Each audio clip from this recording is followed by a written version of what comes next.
Five, four, three, two, one. Hello, friends. Welcome to another episode of the David Ng Show. Hi, Today- David. Hi there. Today we're going to speak with one of the really interesting agent called Jackson B. His interesting story is he went from zero to hero, and I'm talking about 0 to a million in 1 year. Right, Jackson. Let's get straight to it. Tell All me right. your origin story.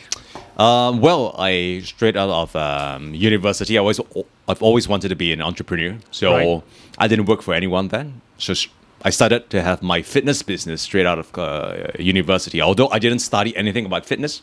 What did you study at university? Well, I studied economics and I majored in actuary. Wow, interesting stuff. Yeah. And you went to fitness? Yes, I went into fitness because I asked myself, what exactly I can wake up to every morning and not feel tired, but earn some money whilst having fun. So Right. yeah, fitness was the thing. And then I did that for 5 years, accumulated some funds before I opened my brick and mortar shop in about 2015. So I believe you were a physical trainer Yes. for 5 years. For 5 years, yeah. It was a tough job because it's waking up early in the mornings. You don't have a stable paycheck. Yeah, although I have my own private limited and all.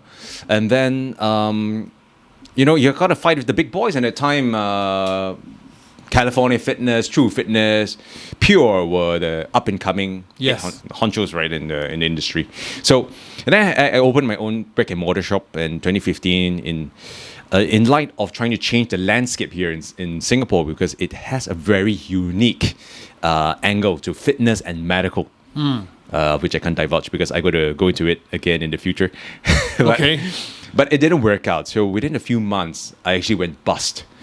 Bad business decisions, working with the wrong people. That was the causation of what went wrong for the whole deal. When you say bust, how much do you mean by bust? Minus, Minus? in the negative range My of God. stuff. So you went into debt. Yes, in fact, and not to mention many legal suits that we had to follow through with that. Okay, I understand. Yeah. So it was a very tough time. Then after your venture failed, what did you do? So, I had to make a living and I went to look for a job. So I ended up working for one of my ex-clients, fitness clients, who is a developer. And Oh, interesting. I got my hands wet because he hired me with no real estate background to be involved in the business development of things in his company. Right, and that's your entry point to real estate. And so from there, how did your trajectory in the industry proceed?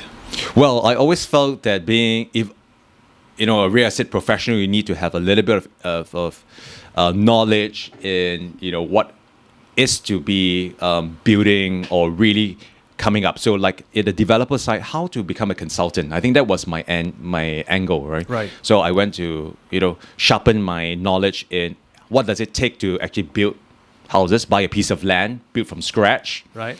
What are the costings, what are the permits. And then I felt, hey, you know what? I really wanted to learn something about, I put what I learned in university in actuary. There's a lot of analysis, Right. analytics, numbers, crunching them. So I said, you know what? I want to become a consultant. So I went to apply to become an analyst with Knight Frank. Right. Yeah, and that's where the number crunching really begins. It's looking at, many screens at one time. Okay, so you were Yeah. in the back end, and you really in the back end is very, I would say, safe. Dry. Site. Dry and safe. But what point did you decide that you wanted to become a property agent at the cutting edge of the sales line? Well, that's a good question, David. So when I was working for a developer, I was exposed to many agents. Of course, I saw how the way they work and operated, and then I came to attend many of those PropNext seminars, the conventions, and I saw how Boss Calvin Fong and Big Boss Ismail were presenting how to become a good agent and how they are changing the landscape in the industry. Because in the past, selling houses were not analytics. It was more about, why do you like this house and how this house can be good for you, so on and so forth. It's not so much about a numbers game.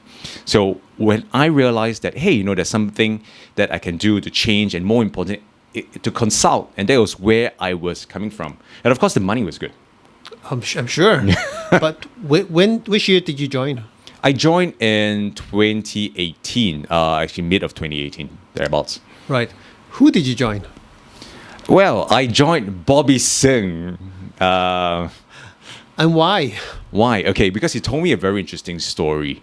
I came in, I had the idea that I wanted to join somebody else, and then I sat down with him through a meeting.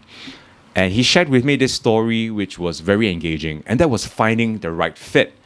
Finding the right fit was somebody who could coach you. And at that point in time, I was like, you know what? I'm already in my, I think I was 34 or 33.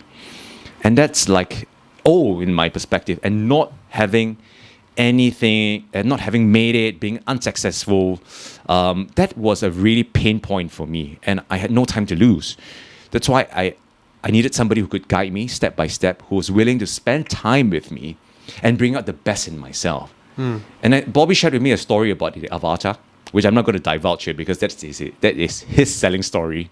But if you remember, there was a scene where the avatar had to connect with I think the flying bird. Okay. Never saw the movie. Yeah. Okay. And only when that connection was established could they soar to very great heights. I see. Okay. Yeah. I better let people know I'm also in Bobby Sung division as Yeah. well. So you joined, but was it instant success?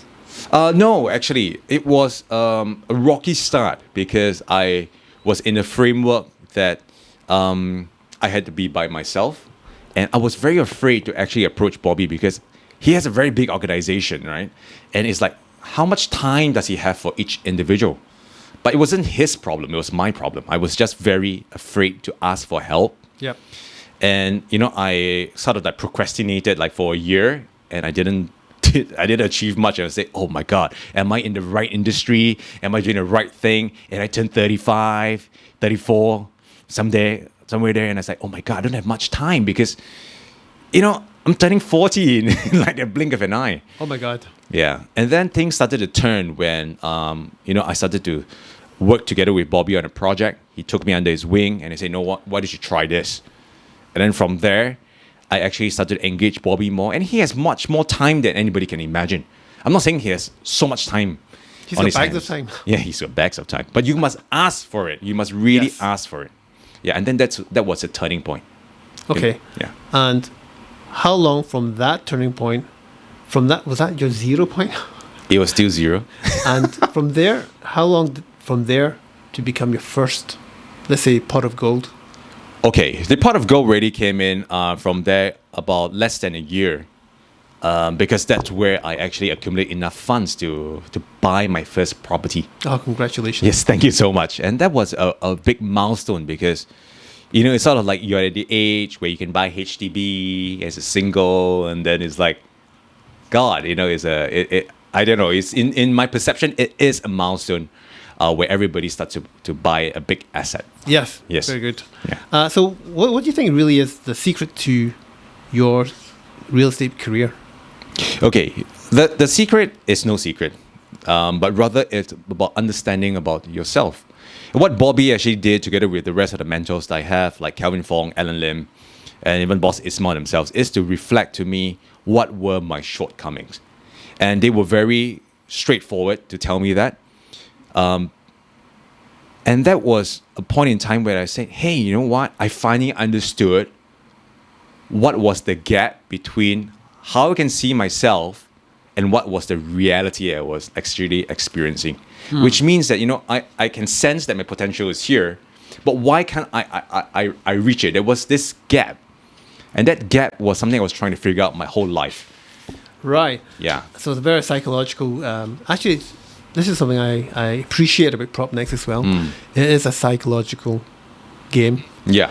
The biggest opponent is ourselves. Yes. The biggest challenge is overcoming our own mindset and sabotaging ourselves. I Yeah. hate that word, but it's very true. So many times we sabotage ourselves. Yeah. So let me ask you about tell me your worst times. Well, my worst times were, when I actually came out of university. I wanted to start a business, and I did ask my parents for some seed fund. And I remember this very vividly. They asked me to go and fly my own kite. I was like, Oh my. they said no. And I was like, okay, man, I was so disappointed at that point in time. But I said, no problems. And then I started to be, I always had wanted to find somebody right to guide me, right? To guide me into the riches. And then I found this mentor, and he was teaching me how to start business from $0. And then I started it, but it was hard. And there were many times where I had not only have unstable paychecks, there were times when I had $0 in my bank account. And those were challenging times, I would say. And not only are there zero, there's sometimes that I go into credit debt. So I advance payment through credit cards. Credit and card. stuff. That's credit card hell. Yeah. Believe me, I thought that, whoa, so easy, right? Just go to the ATM, take some money. But it was hell. The interests were over the top. So those were the times I didn't even dare to go out. I have to even think whether I should buy that cup of coffee for like $1, Yes. $1, Yes. $2. That's a Yeah. very common experience. Yeah, and I think that's one of the most terrible times. But it has helped to shape me. Today we have a little bit more resilience because you know for a fact that, hey, I've been there. I've been through the worst. And because you've been through the worst, you're able to, through the coachings of all the mentors I have here, very fortunately, they teach you how to overcome that fear of uncertainty, overcome the fear or limiting belief that you cannot. Yeah, I think that's very important. Yes. Yeah. Very, very good. I also find that the Profit Next Bootcamp is very, very good in smashing these limiting beliefs. Yes. In fact, the whole idea of it all was of the bootcamp is to help you discover yourself, which is a very simple thing that we hear it every day. Yes. Every day, this motivation talk, that motivation talk. Over the head. Yes, but to be honest, in my personal opinion, motivation is bullshit. Yep. Right? It's Correct. really about knowing who you are, what's your worth, and how you can actually give that worth and pay it forward to somebody else, whether it's your client, whether it's your colleague, whether it's your family. I think that's what life is all about. And once you can, reconcile with that, I think that's really amazing. Pay it forward is a very powerful concept, which is often overlooked. Yes. Especially when you get to a certain age. You really want to pay it forward to your family, to your kids, to your clients, to other people, to other agents. Yes. Even struggling agents, helping them to pick them up and the help that we got from the other mentors, we can Yeah. pass it on to others. Yeah, absolutely. I agree with that. Oh, Yeah. that's great. So let's go back to your getting onto the right path. Getting onto the right path. Consistency is very important. How do you prospect? Okay, how do I prospect? I try everything under the sun, right? That's internet. I've seen a lot of your advertising in the Straits Times. Yeah. Pictures, face.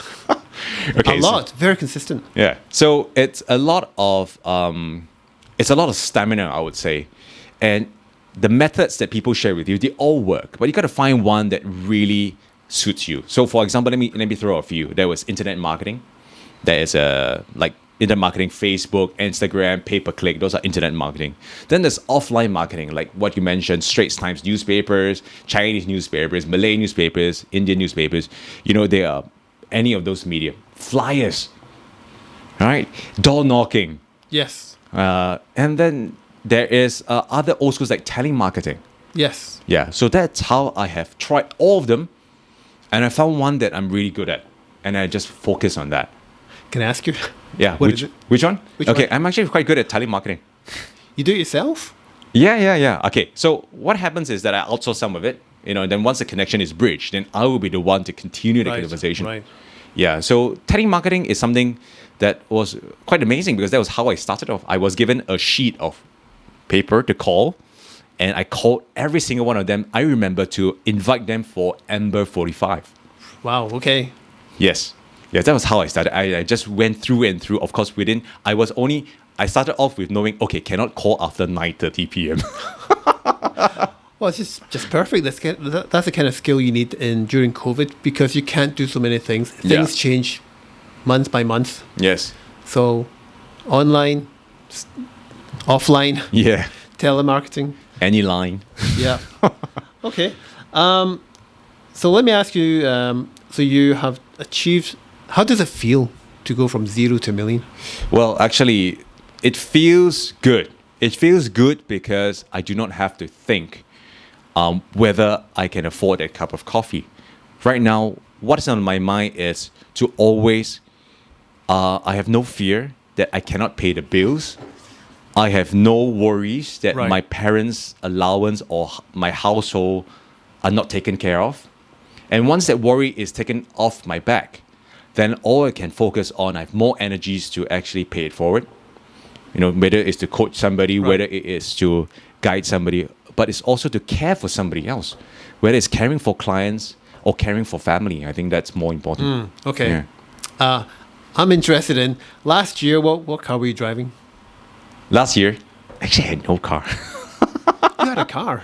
I didn't have a car. That was my family car, so I borrowed it. I see. I've never gotten a car because I could never afford it until I joined the real estate industry. But it sounds as cliche as it is, right? Join the real estate industry, buy a new car.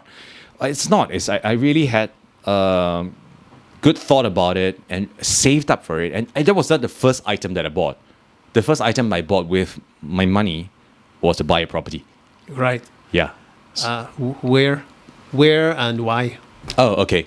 I invested in the Core Central region because I truly believe in it. As an analyst, I saw many data that actually shows its potential and value retention potential. It's underpriced right now, and the growth is less than RCR, no CR, I agree. until the market returns. Yes.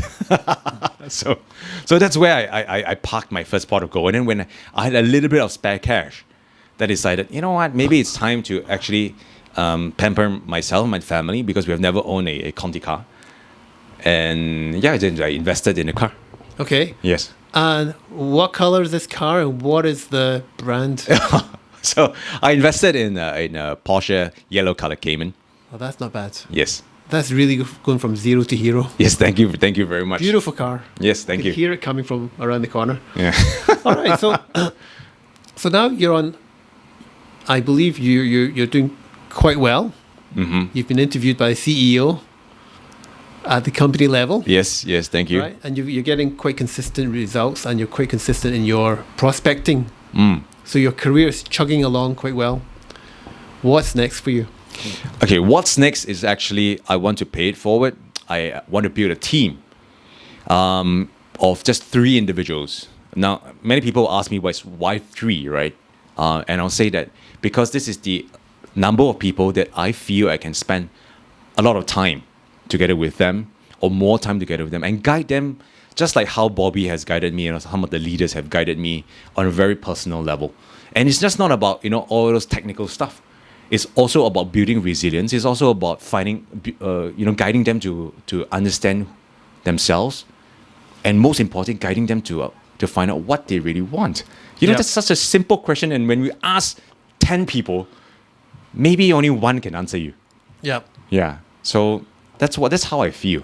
Right. Yeah. So these 3 people, are you looking for new RES? Are you recruiting new RES or experienced, mid-career, middle-aged? Yeah. what is your profile? Okay. I actually am looking for people between the age of 30 to 45 who's going through a mid-career change. Now, why is that so? Because I have been there.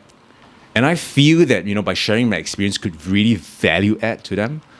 And at the same time, also help to, sort of address some of the fears that they have, the unstable paycheck, the unstable clientele relationship, or the unstable number of leads that you can get. And you never know when's the next closing until you close, right? So all these fears and uncertainty, I feel that I can be able to help them to overcome it. So you're an extreme case of experiencing the ups and downs of life and industry. I would say yes. My goodness. Okay. So you got 3 people coming along. Yeah. You're reaching out to them. You're going to help them. You're going to build them, train them. Yes. You're going to share with them. Yep. So I'm going to give you 60 seconds, right? Because everybody on this planet listens to this Yes. podcast. Of right? course. You got to look straight into the Yeah. camera, right? Give me your doest eyes, okay? And you got 60 seconds. And you've got to pitch. Let me get my phone ready. Okay. You're going to pitch to them. Why should they join Jackson B? All right. Are we ready? Go. Why should you join Jackson B? It's because I have time for this three of you, and I really want to help you to hit those milestone goals and what they always say, breakthrough in your achievements, and help you achieve all those. And most importantly, because I have been through some of this not so good experiences, I'm hoping to help you to jump across them so you avoid them totally and shorten that particular learning curve. But most importantly, I want to find three of you with the same drive, same mind, so we can help each other to progress forward in leaps and bounds. And that's, I think, is most important within those three people I'm looking at. The sharing culture must be there, the mindset must be there, the positivity must be there. And this is something I think I can bring to the table. Fantastic. 4 seconds to go. Oh, Jackson, it's always a pleasure speaking with you and sharing. You also always share your good stories and your closings and your strategies with me as well. Yes. Thank you very much. Thank you so much, David. All the best to you. Thank you, man.